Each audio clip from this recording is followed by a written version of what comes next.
Dostoevsky's consciousness, like Kierkegaard's self, cannot exist without an external prop. It renounces the divine mediator only to fall back on the human mediator.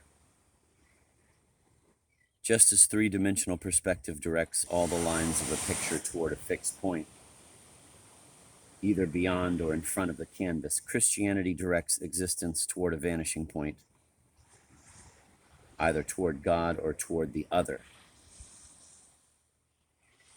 Choice always involves choosing a model, and true freedom lies in the basic choice between a human or a divine model.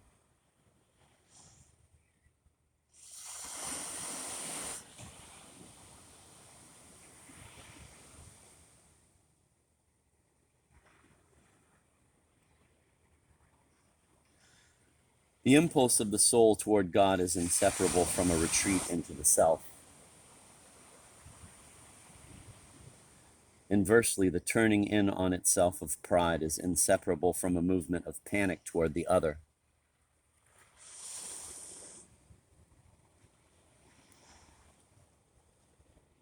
To refashion St. Augustine's formula, pride is more exterior to us than the external world.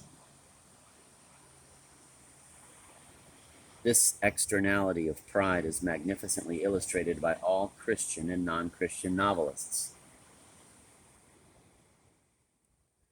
In The Past Recaptured, Proust states that vanity makes us live a life turned away from ourselves, and several times he links this vanity with the spirit of imitation.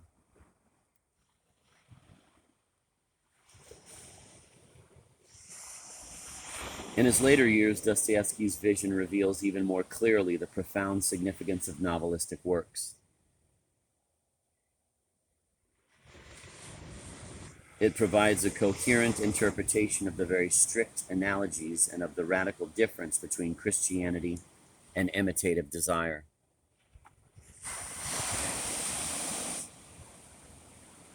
To express this supreme truth, which is illustrated implicitly or explicitly by all novelistic works of genius, we will borrow an abstract formula from Luis Ferrero's Desespores.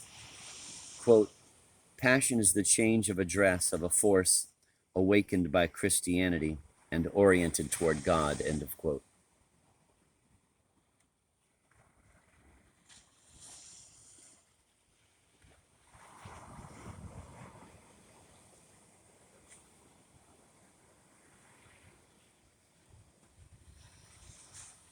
Denial of God does not eliminate transcendency, but diverts it from the au-delà to the on-deca. The imitation of Christ becomes the imitation of one's neighbor. The surge of pride breaks against the humanity of the mediator, and the result of this conflict is hatred. Max Scheler did not understand the imitative nature of desire, and for this reason never succeeded in distinguishing resentment from Christian religious feeling. He did not dare to put the two phenomena side by side in order to distinguish them more clearly, and thus remained within the Nietzschean confusion which he was trying to dispel.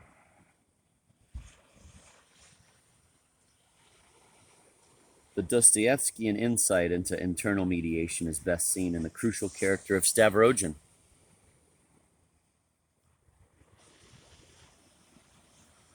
Who is the mediator of all the characters in The Possessed.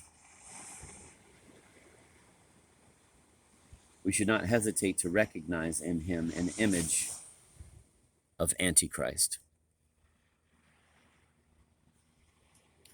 To understand Stavrogin, we must look on him as a model and consider his relations with his, quote, disciples, end of quote.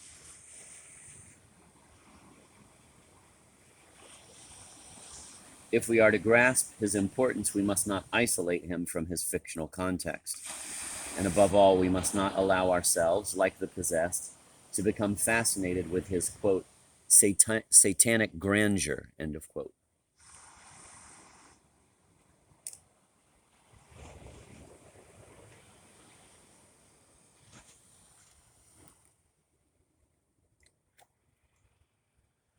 The possessed get their ideas and desires from Stavrogin. He becomes, as it were, their idol. Each feels for him the mixture of reverence and hatred which characterizes internal mediation. Each is shattered against the icy wall of his indifference. The unfortunate Gaganov fights a duel with Stavrogin. Neither insults nor bullets can touch the demigod. The universe of the possessed is the reverse image of the Christian universe. The positive mediation of the saint is replaced by the negative mediation of anguish and hate.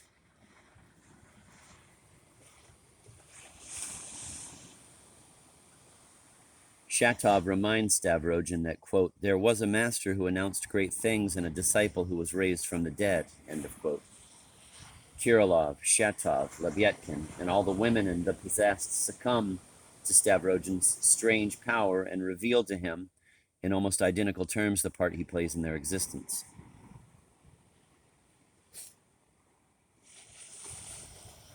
Stavrogin is their light. They wait for him as for the sun. Before him they feel they are before the Almighty. They speak to him as to God himself. Shatov says to him, you know I shall kiss your footprints when you leave. I cannot tear you from my heart, Nikolai Stavrogin.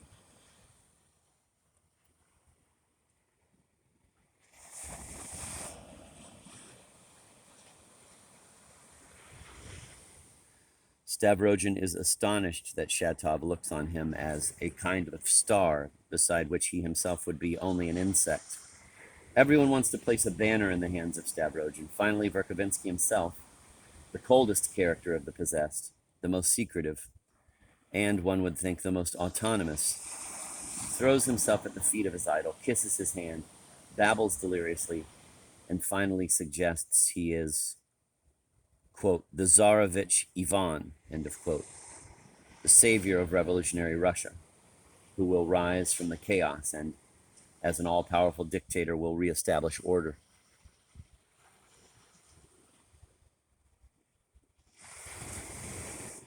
Stavrogin, you are beautiful, exclaims Pyotr Stepanovich, as if in ecstasy. You are my idol. You offend no one, yet everyone hates you. You treat people as though they were your equals, but they are nevertheless afraid of you. You are the leader, you are the sun, and I am only a worm.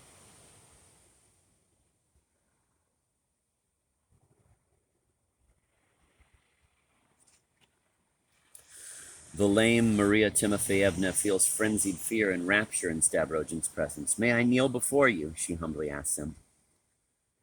But the spell is soon broken.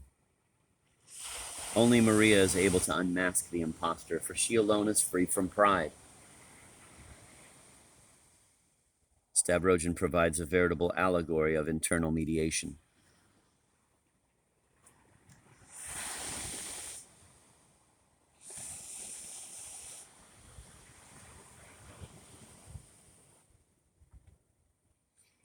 Hate is the reverse image of divine love. We have already seen the eternal husband and the curious impertinent offer the beloved as a sacrifice to the monstrous divinity. The characters in the possessed offer themselves as sacrifice and offer to Stavrogin everything that is most precious to them. Deviated transcendency is a caricature of vertical transcendency. There is not one element of this distorted mysticism which does not have its luminous counterpart in Christian truth.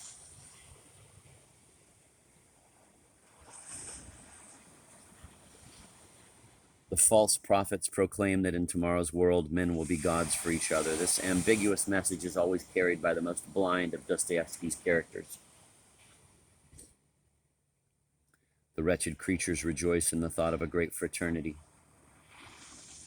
They do not perceive the irony of their own formula. They think they are heralding paradise, but they are talking about hell, a hell into which they themselves are already sinking.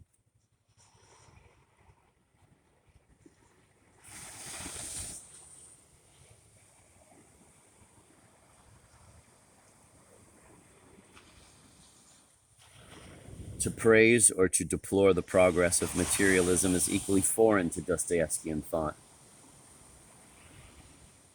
There is nothing less materialistic than triangular desire. The passion that drives men to seize or gain more possessions is not materialistic. It is the triumph of the mediator, the God with the human face. In this world of demoniacal spirituality, only a Mishkin has the right to call himself a materialist.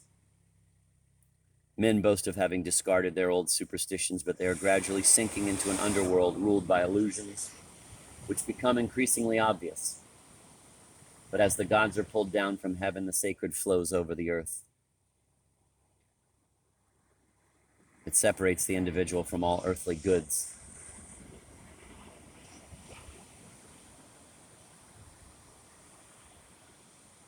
It creates a gulf between him and the world of Isibas, far greater than that which used to separate him from the au-delà. The earth's surface where others live becomes an inaccessible paradise.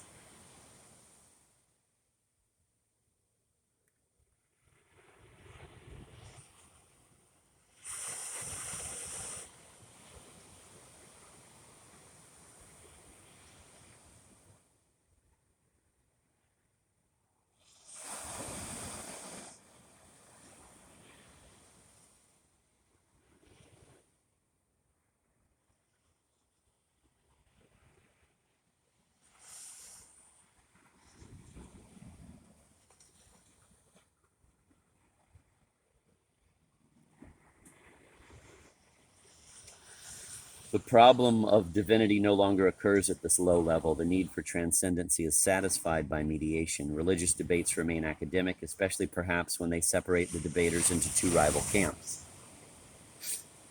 each of which passionately defends its position and condemns the other. It matters little whether the underground man believes in or denies the existence of God, however violently he argues for or against God. It is only his lips which speak. For the sacred to have concrete significance, the underground man must first return to the earth's surface. Thus, in Dostoevsky, the return to Mother Earth is the first and necessary stage on the road to salvation. When the hero emerges victorious from the underground, he embraces the earth from which he sprang.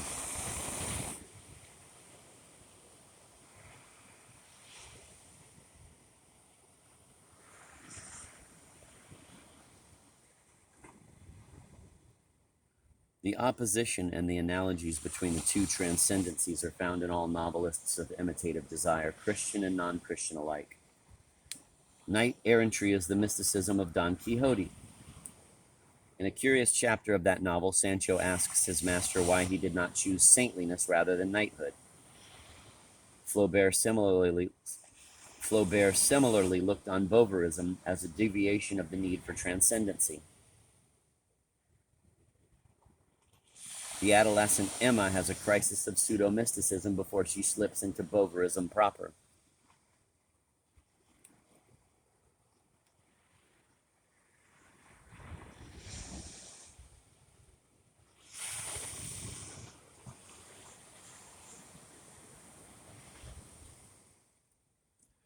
Jules de Gaultier's well-known analysis of Bovverism coincides at many points with the Dostoevskian scheme which we have just traced. According to Gaultier, Flaubert's characters are marked by an essential lack of a fixed character and originality of their own, so that being nothing by themselves, they become something, one thing or another, through the suggestion which they obey. These characters cannot equal the model they have chosen, yet their vanity prevents them from admitting their failure. Blinding their judgment, it puts them in a position to deceive themselves and to identify themselves in their own eyes with the image which they have substituted for their own personality.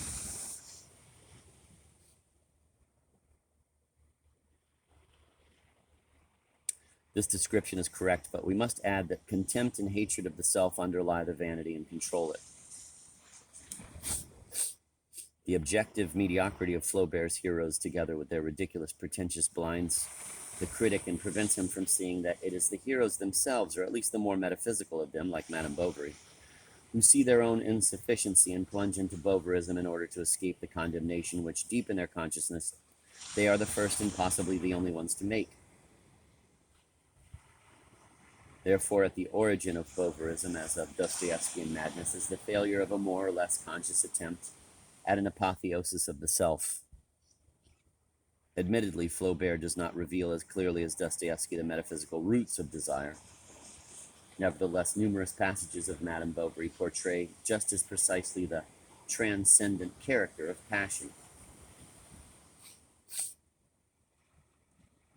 Emma Bovary writes love letters to Rudolph, but as she wrote, she saw in her mind's eye another man, a phantom composed of her most passionate memories, her most enjoyable books, and her strongest desires. At last he became so real and so tangible that she was thrilled and amazed. Yet he was so hidden under the abundance of his virtues that she was unable to imagine him clearly.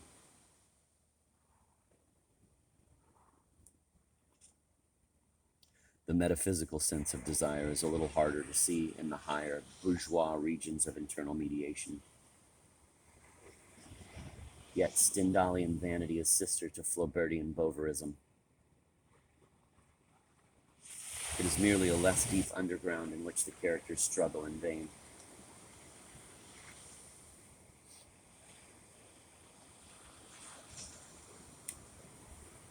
The Veneto wants to draw everything to himself, gather everything into his own self, but he never succeeds.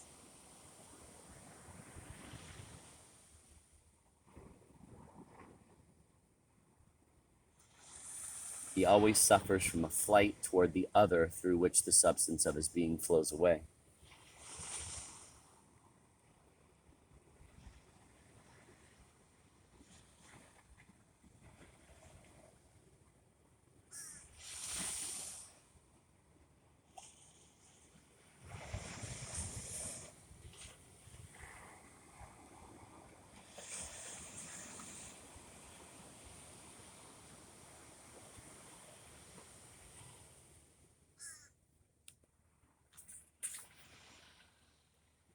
Like Dostoevsky, Stendhal realized that a broken promise must have been at the origin of this misfortune. This is why the education of his characters is so important for him. Veneto are very often spoiled children who have been flattered by unscrupulous sycophants. They are miserable because every day for 10 years they had been told that they should be happier than others.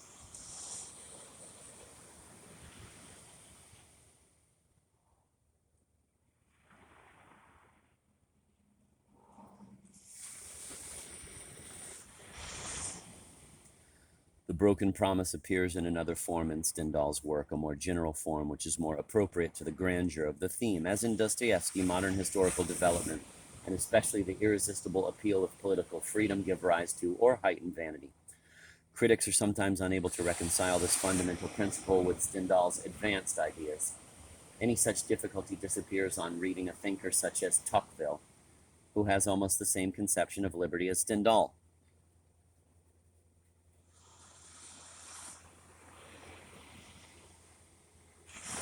The modern promise is not intrinsically false and diabolic as in Dostoevsky, but one must be very strong indeed to accept its responsibility like a man.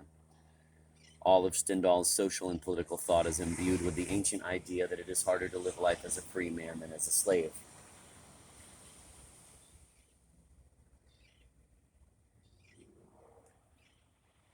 At the end of Memoirs of a Tourist, Stendhal writes that only those who can conquer freedom deserve it.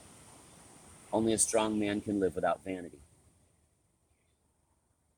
In a universe of peers, the feeble are prey to metaphysical desire, and we see the triumph of modern feelings: envy, jealousy, and impotent hatred.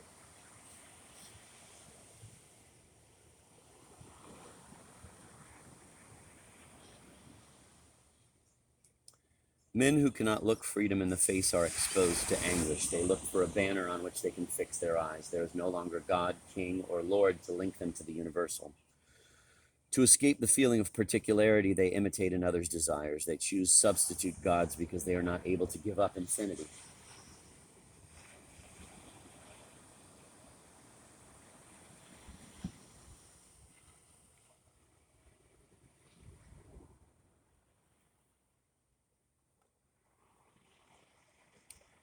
Stendhal's egotist, unlike the romantic, is not trying to inflate his ego to universal proportions. Such an attempt is always based on some hidden mediation. The egotist recognizes his limits and gives up any idea of exceeding them.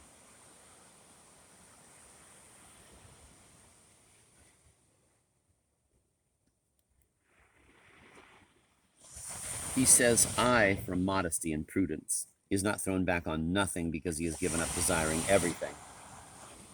Thus, egotism in Stendhal represents an attempt to sketch the outlines of a modern humanism.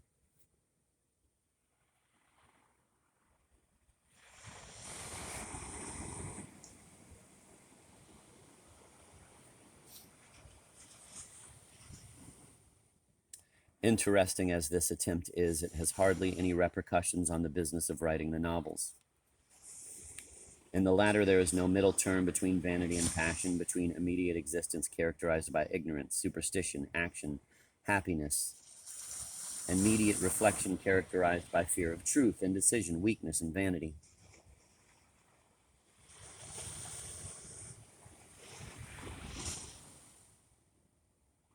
In the early Stendhal and in some of his essays, we find an opposition inherited from the 18th century between the lucid skepticism of honest people and the hypocritical religion of everyone else. In his great works, this opposition has disappeared. It has been replaced by a contrast between the hypocritical religion of the vain and the true religion of the passionate. All the passionate characters, Madame de Renal, Madame de Chancellor, Fabrice, Clélia, and the heroes of the Italian chronicles, are religious.